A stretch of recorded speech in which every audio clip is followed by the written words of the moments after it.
क्या आपको लगता है कि 2014 के बाद से शुरू हो रहा है, या आपको लगता है यूनिफॉर्म सिविल कोड इस देश की अब जरूरत है?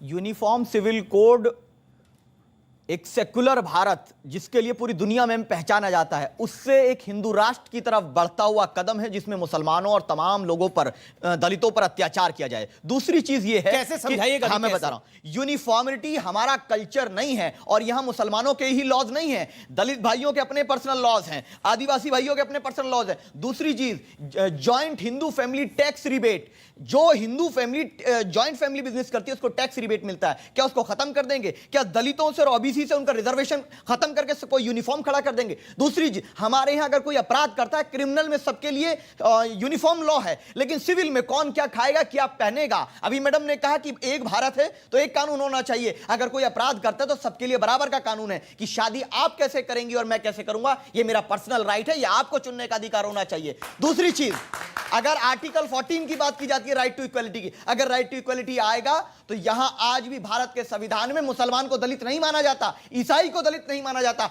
उस जो बदलाव है, जो भेदभाव है, उसके खिलाफ कितने लोग आवाज उठाएं? सच बोलो अमीश। देखिए, हर देश में कॉमन सिविल कोड होता है, हर देश में कॉमन क्रिमिनल लॉ होती है।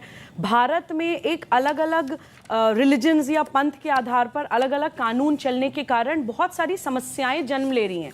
शादाब भाई ने लोगों को कंफ्यूज करने के लिए कुछ बातें बोली, तो मैं बहुत सिंपल भाषा में बताना चाहती हूँ कि यूनिफॉर्म सिविल कोड का मतलब होता है सिविल लॉज में परिवर्तन, और सिविल लॉज में हमारी गार्जियनशिप एंड कस्टडी के मैटर्स आते हैं, मैट्रिमोनियल डिस्प्यूट्स आते हैं, जमीन जायदाद या विरासत के मसले आते हैं। लेकिन ये सिर्फ एक सिविल लॉ पर खत्म नहीं हो जाता है। आज हमारे देश में अलग अलग रिलीजन की अलग अलग सिविल लॉज चल रही हैं, उसके कारण कितने अपराध जन्म लेते हैं। अमीश, मैं एक मुसलमान महिला होने के नाते आपको सिर्फ 4 उदाहरण देना चाहती हूँ। हैदराबाद में आज भी अरब से आके 80-80 साल के शेख 12-12 साल की बच्चियों के साथ शादी करते हैं मिस्यार मैरिज के नाम पर। बंद करवाओ यार, बंद करो इन्हें, बंद करो। हमारे देश की क्रिमिनल एक्ट पॉक्सो एक्ट का वायलेशन करते हैं, दुष्कर्म करते हैं माइनर बच्चियों के साथ। ट्रिपल तलाक आप दे देते थे, आप डोमेस्टिक वायलेंस एक्ट का वायलेशन करते हैं। हलाला आप करते हैं, आप एक कमोडिटी की तरह मुसलमान महिला को आपस में एक्सचेंज करते हैं पुरुष। आप रेप करते हैं एक महिला का उसकी छत के नीचे अपनी पर्सनल लॉस के नाम पर। कांग्रेचुलेशन ढूंढो। आपने पूछा कि क्या रमजान के महीने में क्यों आ रहा है, ये मुस्लिमों को टारगेट किया जा रहा है। यहाँ पे एक वक्ता ने कहा दलितों को टारगेट किया जा रहा है। ड्राफ्ट देखा नहीं है, परंतु मुस्लिमों को टारगेट किया जा रहा है, दलितों को टारगेट किया जा रहा है। बच्चा पैदा हुआ नहीं उससे पहले मुंडन करवाना शुरू हो गए। ये कैसी कंपनी है? बच्चा देखा नहीं उसका मुंडन शुरू हो गया। अभी तो इन्होंने कहा ना कि ड्राफ्ट ले आओ फिर मैं बताऊंगा सही है गलत है, और तो ड्राफ्ट देखा नहीं है तो मुस्लिम विरोधी कैसे हो गया भाई? गजब बेइज्जती है।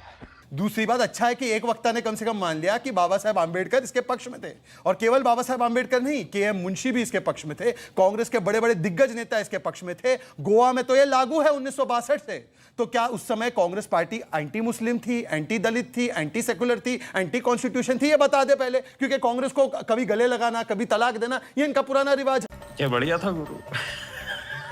भाई मुझे एक बात मैंने कई ऐसे बुद्धिजीवी है जो इसको रमजान से जोड़ रहे। वो कह रहे हैं रमजान में बुलडोजर भी चल रहा है, रमजान में यूसीसी की भी बात हो रही है। रमजान महीना सबसे पवित्र, पाक और सत्य का महीना माना जाता है। तो अगर पवित्र, पाक और सत्य की बातें की जाए, और संविधान में जो है आर्टिकल 44 में यह है, सुप्रीम कोर्ट ने इसकी वकालत की है। सुप्रीम कोर्ट ने कहा है, मैं कोट करता हूं, उन्होंने कहा है कि 70 वर्ष से नहीं आया, ये डेड लेटर बन चुका है, इसको लागू करिए जल्दी से जल्दी। 11 हाईकोर्ट ने इसके बारे में कहा है कि ये राष्ट्रीय एकता को, अखंडता को और मजबूत करेगा।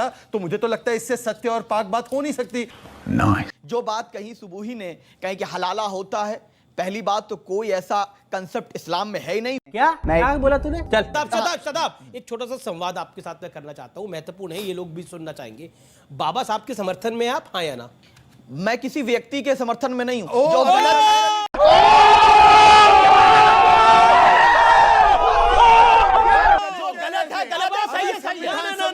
कल तक तो बाबा साहब की बात करते, मैंने बोला बाबा साहब के समर्थन, बाबा साहब को आप पसंद करते हैं, उनके संविधान के, उन्होंने संविधान में जो बाबा साहब जो आप तो हर दूसरी डिबेट में मुझे बोलते हैं बाबा साहब ने ये कहा, जो बाबा साहब ने कहा आप उसको लागू नहीं करना चाहते। नहीं, दो चीजें सम्मान है। सुनिए, किसी भी व्यक्ति की, चाहे को दुनिया में जितने भी लोग आजाद हिंदुस्तान में आए, हमारे तमाम political leaders, let me complete, Nehru ji हो, चाहे पटेल साहब हो, चाहे अंबेडकर साहब ठीक हो, है। अगर उन्होंने कोई गलती उनके जीवन में हुई उसको मैं कैसे स्वीकार तो करूं? अंबेडकर- उन्होंने मुसलमानों को भीमराव रिजर्वेशन अंबेडकर से की दूर गलती किया जा थी रहा था। यूनिफॉर्म सिविल कोड जब की बात करना। मुसलमानों को रिजर्वेशन से दूर भीमराव किया जा रहा अंबेडकर था, की गलती तो थी। अंबेडकर जी ने देश में विरोध नहीं किया। सेकुलरिज्म का शब्द ना शामिल अंबेडकर करना। जी ने विरोध नहीं किया। This exposes you. नहीं, This नहीं, only बिल्कुल। exposes you. पिछले 8 वर्ष में, क्योंकि बार बार सवाल आता है कि आपने हमें केवल टारगेट किया है, मैं एक आंकड़ा बहुत ध्यान से आपके सामने रखना चाहता हूं। 8 वर्ष पहले मुस्लिम बच्चियों का स्कूल ड्रॉप आउट रेट 70% था, आज 32% है, मतलब कम से कम 40% कम हुआ है। आज 8 साल पहले एक भी घर में मुसलमान और चाहे गरीब हो, उनके घर में 13 करोड़ टॉयलेट बने तो 36% हिस्सेदारी मुसलमानों को मिली है। आज जब बैंक अकाउंट खुले हैं तो 20% हिस्सेदारी मुसलमानों को मिली है। आबादी के हिसाब से मुसलमान कितने देख लीजिए। आज जब उज्ज्वला योजना के गैस सिलेंडर पहुंचे 9 करोड़ तो उसमें 30% हिस्सेदारी मुसलमानों को मिली है। आज जब स्वच्छता योजना, नल से जल योजना के तहत नल लगे घर पे तो उसमें 20-30% जो हिस्सेदारी है वो मुसलमानों को मिली है। तब ये नहीं कहेंगे कि मुसलमानों के साथ भेदभाव हो रहा है। तेरे पास कोई और रास्ता है? यूनिफॉर्म सिविल कोड एक हथियार है लिंग न्याय के लिए, जेंडर जस्टिस के लिए, महिलाओं को अधिकार मिले उसके लिए। आज महिलाओं को जब अधिकार देने की बात होती है, मैं इनसे एक ही सवाल पूछना चाहता हूं, क्या अगर एक मुस्लिम बेटी हो और एक हिंदू बेटी हो और दोनों को तलाक मिलता है तो दोनों के अधिकार समान होने चाहिए, नहीं होने चाहिए? और ये अधिकार समान होंगे तो ये भड़क जाएंगे। इस प्रकार से बातें होंगी। मैं यूसीसी के बारे में एक बात बहुत साफ कहना चाहता हूं और आपके चैनल के माध्यम से सरकार से और पूरे देश से, यूसीसी बहुत हाईली टेक्निकल एक मैटर है। ये पब्लिक डिबेट का नहीं, इंटेलेक्चुअल डिबेट का मैटर है और इसलिए ये इंटेलेक्चुअली लेवल पे होनी चाहिए। मतलब एक पब्लिक बात। इंटेलेक्चुअल नहीं है। दूसरा, एग्जैक्टली कंट्रोल कंट्रोल उदय। अच्छा, एक ने अंबेडकर को त्याग दिया, एक ने जनता को त्याग दिया। वाह भाई वाह। पब्लिक देखिए, इंटेलेक्चुअल ये नहीं है। दूसरी बात यह है कि मैं बहुत साफ पूछना चाहता हूं, यूनिफॉर्म सिविल कोड क्या मुसलमानों के खिलाफ कोई एक पॉलिटिकल स्टंट है या कोई सीरियस एक्टिविटी है इस देश में एक कानून लाने की? ये एक बड़ा सवाल है, क्योंकि अभी जो दोनों पैनलिस्ट बीजेपी की तरफ से यहाँ मौजूद है, इन दोनों ने यूनिफॉर्म सिविल कोड की जरूरत बताते हुए जो टारगेट किया वो मुसलमानों की और इस्लामिक लॉ को आपने बोला जनता इंटेलेक्चुअल नहीं है, उसके ऊपर मैं जनता की राय लेना चाहता हूं। जनता जरूर साहब कुछ बोलना चाहता है। ठीक है, एक सेकंड, ये भी कुछ बोलना चाहता हूं। नमस्कार सर। कोई तरीका है भीख मांगने का? सवाल यहाँ मुस्लिम का नहीं है, सवाल यहाँ सभी पढ़े लिखे हैं। यहाँ जितने भी लोग आए हुए सब पढ़े लिखे हुए। हर गरीब माँ बाप अपने बच्चे को पढ़ाते लिखाते हैं और एक कानून हर देश के लिए जरूरी है, तो भारत के लिए क्यों नहीं जरूरी है? कई देश हैं इसको अडॉप्ट किया है। जी, और मैं एक चीज कहना चाहता हूँ, इससे भारत का जो डेवलपमेंट और ज्यादा होगा, क्योंकि न्याय का मतलब होता है, अधिकार का मतलब नहीं होता है। कानून का मतलब सिर्फ न्याय से होता है कि मेरे ऊपर अगर कोई झूठा आरोप लगाया तो अदालत मुझे न्याय एक तरफा दे रही है या दो तरफा दे रही है। जहांगीरपुरी में मुसलमानों के घरों पे बिल्डोजर चलाने से, मॉब लिंचिंग करने से और एक पवित्र नारे का दुरुपयोग करने से न्याय मिलता है? कुछ भी।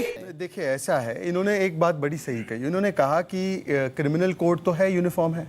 कभी कोई ये all India Muslim personal law board जैसी तंजीम ये जाकर नहीं कहती कोर्ट में कि देखिए क्रिमिनल कोड क्या है, उसको शरिया के हिसाब से, अगर कोई तस्लीम या शादाब चोरी करता है तो इसके हाथ काट दो और अगर कोई अमीश चोरी करता है तो उसको पीनल कोड से दो। वो बोलने के लिए कभी कोई कोर्ट नहीं जाता। सब सिविल लॉ में जहां पर महिला विरोधी है वहां पर कोर्ट चले जाते हैं। जाइए। देखो कैसे बत्तीसी दिखा रहा है ससुरा।